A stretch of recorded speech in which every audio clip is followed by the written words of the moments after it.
In this video we visit Edinburgh Castle, where we get to see a great hall, a very big cannon, and the 1 o'clock gun being fired. So join us as we explore Edinburgh Castle.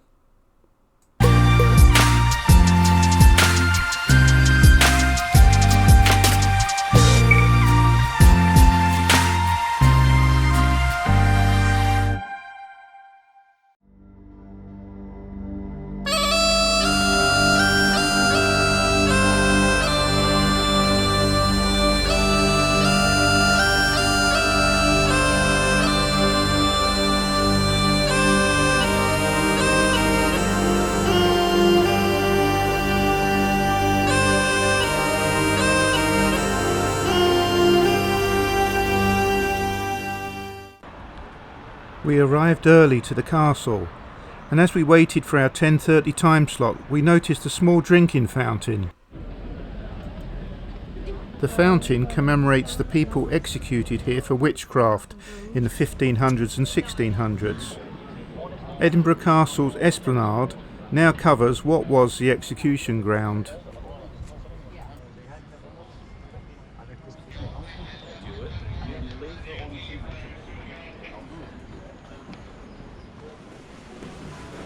As we enter the castle, we can see the impressive half-moon battery above us that protects the entrance with its 7 cannons.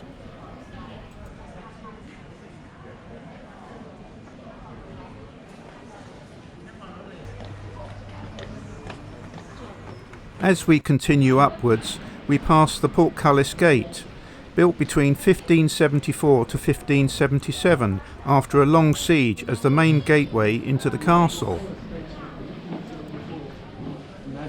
Trapped under one of these bad boys. So if you did try to just sneak in, you got strapped.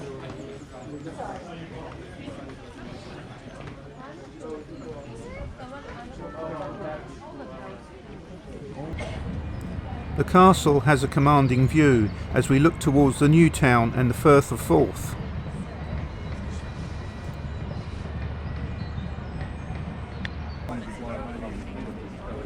The Argyle Battery was built in the 1730s and comprises of 6 18-pounder cannons dating from about 1810. Next to the Argyle Battery is the 1 o'clock gun, which you may have guessed already is fired at 1 o'clock every day except Sunday, Good Friday and Christmas Day. Heading down to Mason's Yard, there are a couple of guard posts that are a good photo opportunity before heading into Hospital Square. The monument here is a bronze statue of the First World War Field Marshal Earl Haig in uniform on horseback. Hospital Square comprises 2 buildings that were originally ordnance stores that were constructed in 1753 but later converted to hospitals in 1897. The National War Museum is now housed in one of these buildings.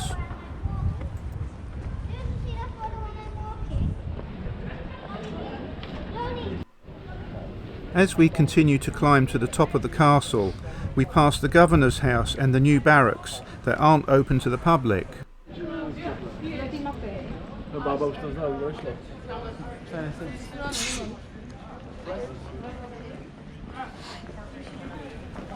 We then made our way to the Prisons of War exhibition and military prison, but it was too crowded to film inside, so we continued climbing up through Foulkes Gate to reach the upper ward.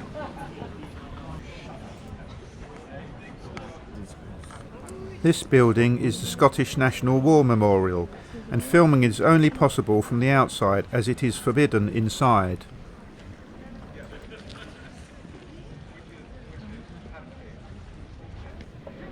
This is St Margarets Chapel, the oldest building in Edinburgh. It was built by King David I around 1130 and named after his mother, Queen Margaret.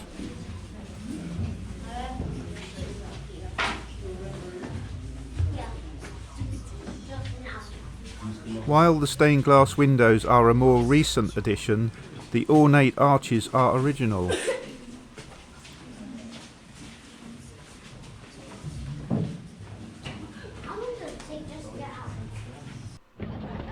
Outside of the chapel is Mons Meg, a 6-ton siege gun capable of firing a 150 kilogram gunstone for up to 2 miles. The gun is named after the Belgian town where it was made. Looking out towards the new town here, directly below us is the Soldiers' Dog Cemetery that dates back to 1837. This location is also a great place to watch the 1 o'clock gun being fired. Keep watching to see the ceremony of the 1 o'clock gun being fired later in the video.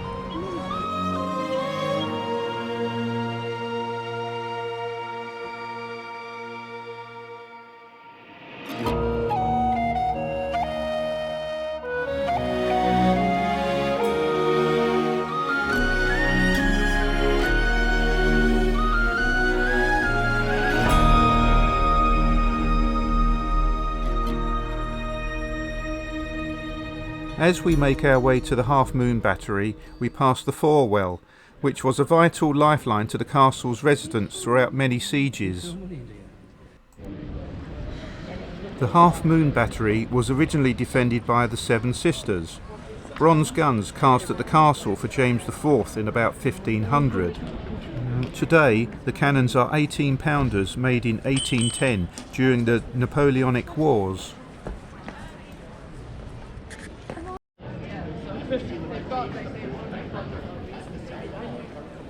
This is Crown Square, which houses the Royal Palace and the Scottish Crown Jewels, the Great Hall and the Scottish National War Memorial. The Great Hall was built in 1512 and built for James IV, and its main purpose was to serve as the chief place of royal ceremony in the castle.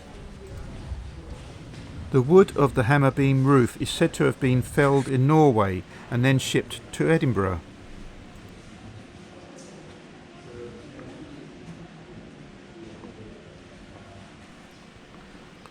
Today, the Great Hall houses a collection of armoury and weapons, including spears, axes, swords and pikes.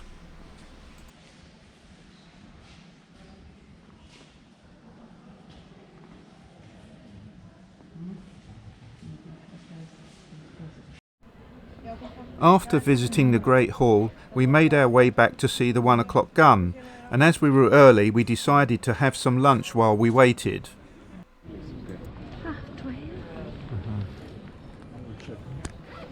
As 1 o'clock approaches, the area is cleared of tourists in preparation of the firing of the gun.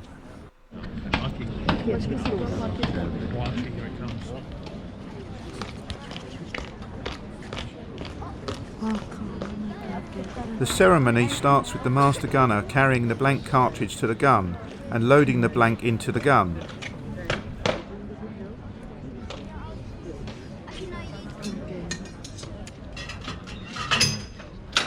He then raises the barrel and retreats a small distance for a couple of minutes before returning to fire the gun.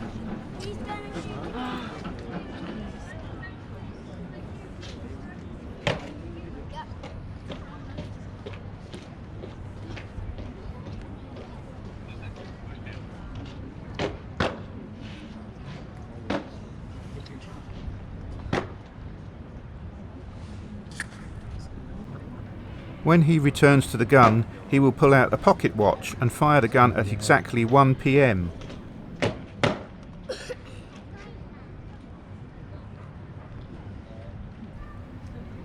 The firing of the gun dates back to 1861, when businessman John Hewitt brought the idea to Edinburgh from Paris.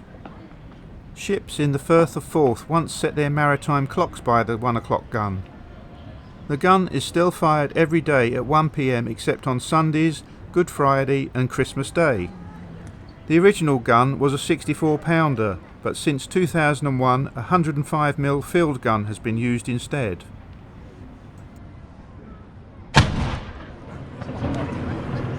Keep filming. Keep filming. He then retreats to remove his earplugs before returning to the gun to remove the smoking cartridge.